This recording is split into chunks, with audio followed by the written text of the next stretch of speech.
Pornhub. I am hitting 5 years of abstinence because of a trend about Pornhub. It was a sound. People would play it in public spaces and see who would turn around. Gotcha type thing, you know? I remember seeing the trend with the gorgeous actress Lauren Lott, and she did it on gospel singer Jonathan McReynolds. And that sweet little baby bird had no idea what song was playing, completely unfazed. And that's when the delusion set in. I don't know this man from a can of paint, but that didn't stop me from making several assumptions about him. I decided that a man that didn't know that song must have all kinds of self-control. Ow. Men that I'm used to were part of the reason why I knew the song in the first place. Trigger warning. I've been previously violated. I had to change the identity of sex because I couldn't change the identity of the person. Super desirable, super urgent, uncontrollable, insatiable urge, because I had to make my mind understand why someone so close to me could do that. And where did I validate that conclusion? Boom, boom, boom, jump, jump. And then I thought, would a man like that give a woman like me the time of day? Because that song went triple platinum in my house. Boom, boom, bump, jump, jump.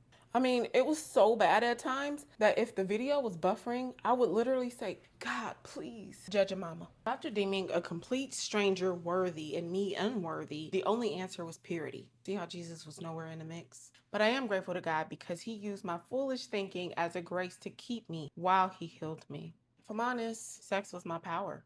It was how I redeemed myself from feeling like a victim. I don't have to be a woman that brings men to their knees to feel valuable. And I also no longer have to be a woman that's perfectly pure in order to feel loved. Well, by God at least. You Negroes are weird. Cheers. I used to say that I couldn't meet a man and sleep with him because what if I meet my husband tomorrow?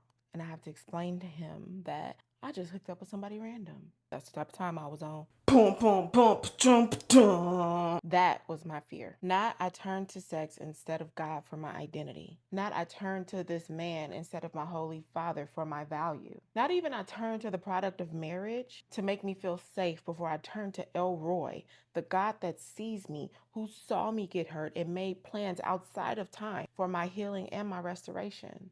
It was a fear of man. None of it was about God. So here I am, just a girl that loves her God and is walking this journey as well as I can, but as a human, not my own savior, not my own way maker. So yeah, 5 years abstinent, yeah. So what?